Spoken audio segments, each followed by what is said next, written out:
Halo, selamat datang ke Bali. Coba deh, pernah nggak kepikiran soal kekuatan tak terlihat yang bikin semua perangkat digital kita bisa nyala? Yap, listrik. Hari ini kita bakal dalemin soal itu. Sesuatu yang kita pakai tiap hari, tapi bisa jadi teman baik. Atau justru musuh bebuyutan buat komputer kesayangan kita. Coba bayangin skenario ini ya. Anda lagi fokus banget ngerjain sesuatu, entah itu tugas, kerjaan, atau lagi seru-serunya ngegame.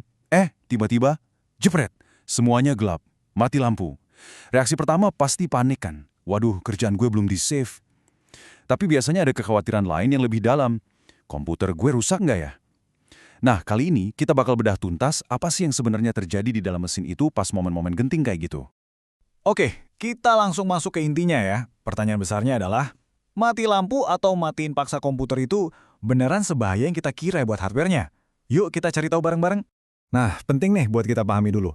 Nggak semua mati listrik itu sama. Ada bedanya loh antara kita sengaja matiin paksa dengan nahan tombol power sama mati listrik total dari PLN. Kelihatannya sama-sama mendadak, tapi dampaknya ke komputer kita itu wah, bisa beda banget. Ini nih yang mungkin bikin kaget. Nahan tombol power itu sebenarnya bukan tindakan ilegal. Itu tuh fitur darurat yang emang udah dirancang dari sananya. Jadi pas kita tahan tombol itu, kita lagi ngasih perintah langsung ke motherboard buat putusin semua aliran listrik sekarang. Di komputer zaman sekarang, cara ini jarang banget bahkan hampir nggak pernah ngerusak komponen fisik kayak prosesor atau RAM. Anggap aja ini tombol evakuasi, bukan tombol penghancur.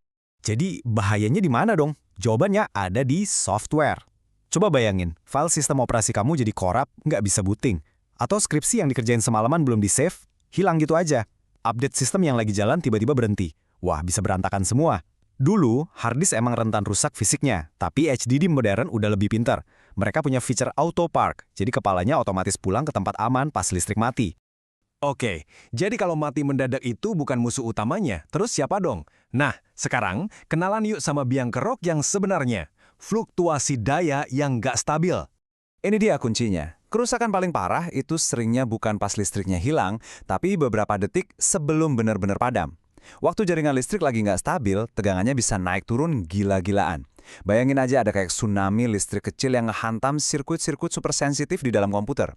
Nah, itu yang benar-benar bisa menggoreng komponen sampai gosong.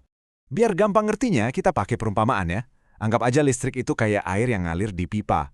Nah, tegangan atau voltage itu ibarat tekanan airnya. Inilah yang ngasih dorongan biar listriknya bisa jalan. Simpel kan? Selanjutnya, ada yang namanya arus atau current. Kalau tadi tegangan itu tekanannya, nah arus ini adalah seberapa banyak air yang ngalir per detiknya. Jadi, ini adalah volume dari listriknya. Dan yang terakhir ada hambatan atau resistance. Ini tuh kayak pipanya sengaja disempitin, jadi alirannya jadi lebih pelan. Nah, sekarang coba bayangin. Kalau tekanan air alias tegangannya tiba-tiba naik gila-gilaan, pipanya bisa pecah kan? Itulah yang terjadi sama komputer kita pas ada lonjakan daya. Terus, siapa aja korbannya? Yang pertama kena biasanya Power Supply Unit alias PSU. Dia ini garda terdepan. Kalau PSU-nya jebol, tsunami listrik tadi bisa langsung nyambar kemana-mana. Motherboard, hard disk, SSD, RAM, bahkan kartu grafis kesayangan kamu. Dan kerusakannya bisa permanen. Oke, cukup horornya ya. Sekarang kita masuk ke bagian yang lebih praktis. Solusinya gimana?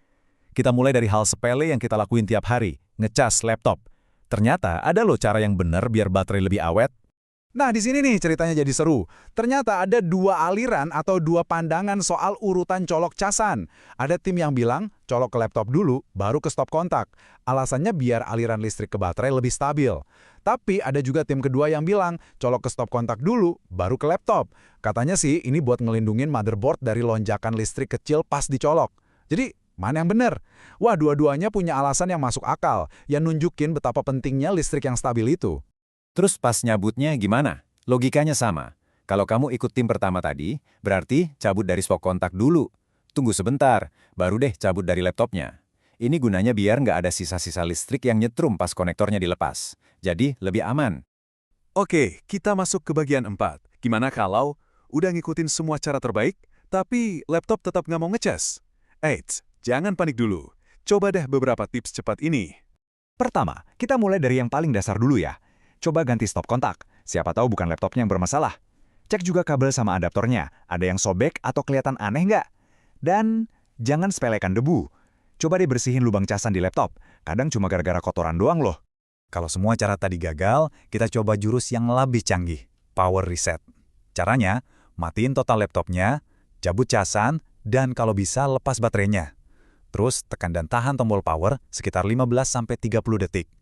Ini gunanya buat nguras sisa-sisa listrik statis di dalam komponen. Habis itu, pasang lagi semuanya dan coba nyalain. Sering banget cara ini berhasil buat ngatasin masalah-masalah aneh soal charging. Dan sekarang kita sampai di kesimpulan, bagian kelima. Kekuatan ada di tangan Anda. Setelah semua informasi ini, apa sih pelajaran yang bisa kita ambil? Nah, ini dia intinya. Masalah utamanya itu bukan soal mati atau nyalanya listrik itu sendiri, tapi soal kualitas dan stabilitas listrik yang masuk ke komputer kita setiap saat. Jadi fokus kita seharusnya adalah gimana caranya biar listrik yang masuk itu selalu bersih dan stabil. Memahami risiko-risiko ini adalah langkah pertama yang krusial. Mungkin abis nonton ini ada yang mau beli stabilizer atau UPS, atau mungkin jadi lebih hati-hati pas ngecas. Jadi, pertanyaannya buat Anda. Setelah tahu semua ini, langkah apa yang bakal Anda ambil buat melindungi kekuatan tak terlihat yang menghidupkan dunia digital Anda? Coba deh kasih tahu kami di kolom komentar ya. Sampai ketemu di pembahasan berikutnya.